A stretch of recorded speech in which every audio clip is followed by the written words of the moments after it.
Inflation surging at Costco. Let's have a look. Hello everyone, Florian.heise here, and welcome to another episode of Heise Says US. Grab your stein of coffee and let's have a look at this article, which is highlighting the fact that, well, Costco is seeing inflation abound and the impact is affecting a significant number of their customers' products. Now, we have Costco here in Australia as well, and I went there with my wife, and she brought her Excel spreadsheet on the little laptop to compare, because she was a master at getting our food budget super low as a way to save money, because we shop at Aldi, which is a privately owned German chain that's come over here in Australia and has their own brand of all of the products, and it's about 30% cheaper. So she was going, I'd be getting all excited saying, look at this, we can buy this huge pack of stuff. And she looked at it, went to her Excel, go, nope, per weight, it's cheaper at Aldi, cheaper at Aldi, cheaper at Aldi, over again and again and again. So, it's not the cheapest option around. But the fact that they're seeing inflation when people are arguing that it's transitory, that's something we should all pay attention to. Because a lot of people, they're going to be hit by this. Fine if your international flights or these other outrageous things aren't going up in price. But if your petrol's going up in price, if your food's going up in price, that's going to have ramifications for normal people, which is what most of us really are.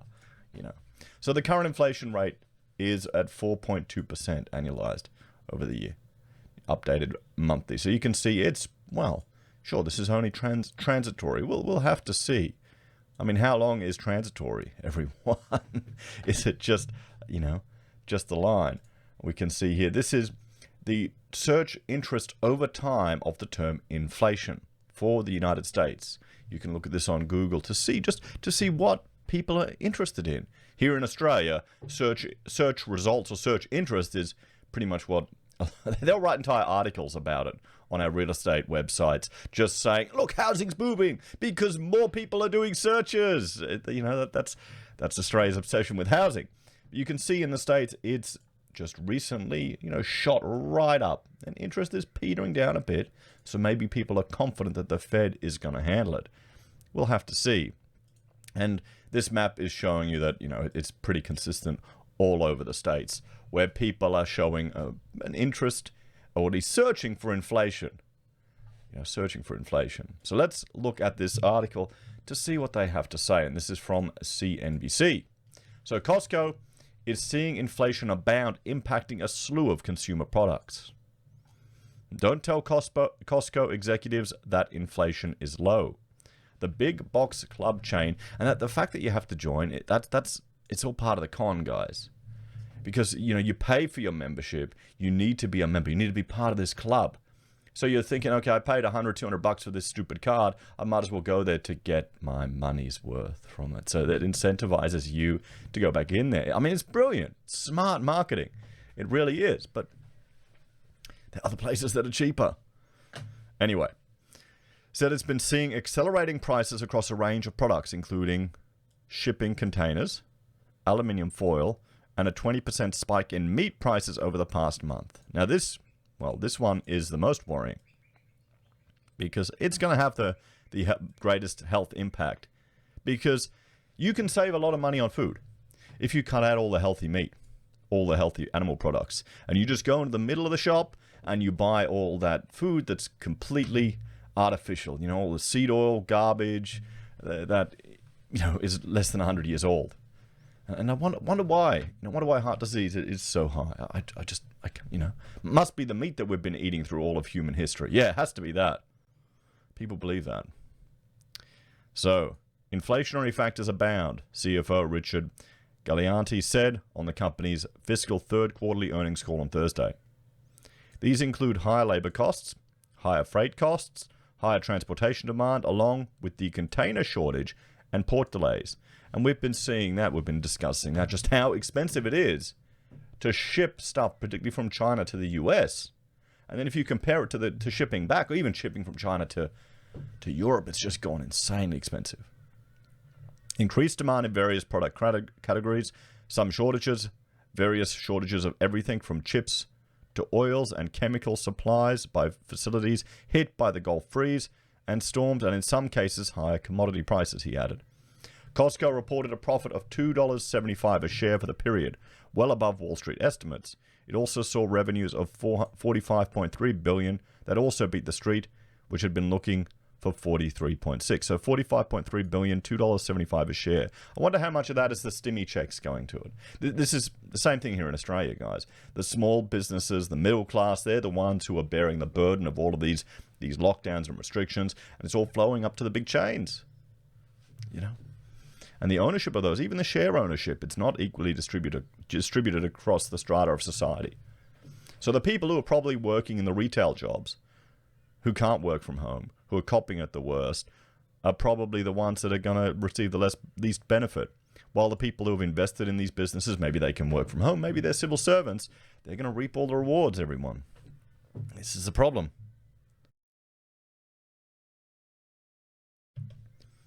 Maybe more people need to... it's the thing, because if you encourage people to invest, they all fall for the... How many of them are going to the meme stocks and thinks it's a way to get rich quick? Anyway, back to this. Beneath those numbers, though, was a story of how high prices across the board impacted the chain. On the plus side, there was a boost from gas inflation as prices at the pump soared about 30% nationally this year. In other cases, it wasn't so simple. Like other companies, Costco wrestled with passing cost on to customers.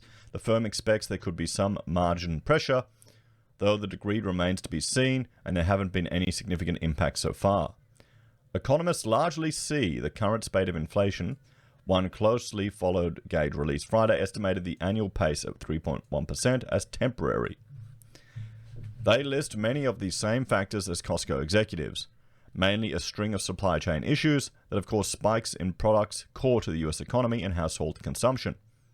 Galanti cited price increases as high as 8% and cited goods including pulp and paper, an assortment of plastic products, as well as soda and cheese. Some apparel items saw price hikes of 3 to 10%. Overall, he said the company has gone from seeing inflation in the 1 to 1.5% range in March to 2.5 and 3.5% today.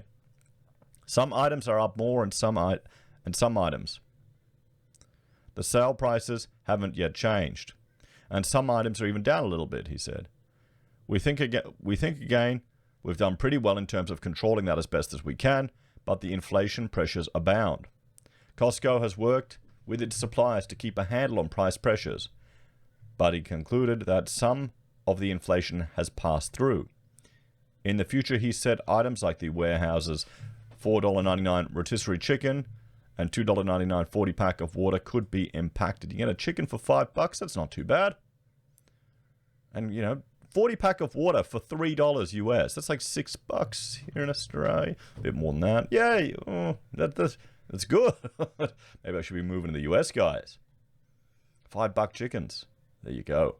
But one of the ways that they're dealing with it, I wonder if he's alluding to the fact that we're starting to see shrinkflation, where products are getting smaller, where you're getting more value for your money, more bang for your buck. Or sorry, less value for your money, less bang for your buck. We'll have to see. Have you noticed inflation, everyone? Are you a Costco fan, or do you prefer to go somewhere else? What's your cheapest shop, and what have you done to save money? Let's talk about some solutions here. I mean, here the big question is it transitory, or is inflation here to stay? Should you dump into gold or silver, everyone? Morning sneeze. What about crypto? I mean, Bitcoin is it really an inflation head when it's so volatile, everyone? What about good old property? The mainstay, Aussie gold. Or foreign investments, going out of the US market into other currencies. Maybe Australian property. Everyone jumps into that. Don't worry, Yanks. The government here in Australia will do everything they can to prop up property. That's our mainstay here. So we'll have to see, everyone. But this is going to have an impact. Even just chicken and water going up, petrol going up. These are going to impact normal people. I wonder if that'll impact their decision at the next election, even if it is transitory. We'll have to see. As always, thanks for watching. Please like, share, and subscribe to the channel. If you're a fan and enjoy the content I create here, there are a few ways you can support us. You can join us on YouTube or Patreon. You can support us by signing up for Self-Wealth or Stake. Self-Wealth for the Australians, Stake for everyone. And if you fund the account, we each receive 1 of 3 free shares. It's a great way to buy parts of shares in the US if you don't want to drop, the full amount for a share. Amazon, eBay, or Independent Reserve, or even Aussie Broadband for the Aussies here too. You can support us by buying our merch. We make our own pocket squares. Or you can use Teespring to get mugs and other little paraphernalia like that. You can use Gold Pass from the Perth Mint or support us via PayPal. Take care, everyone. Have a great day. I'll see you next time. Bye for now.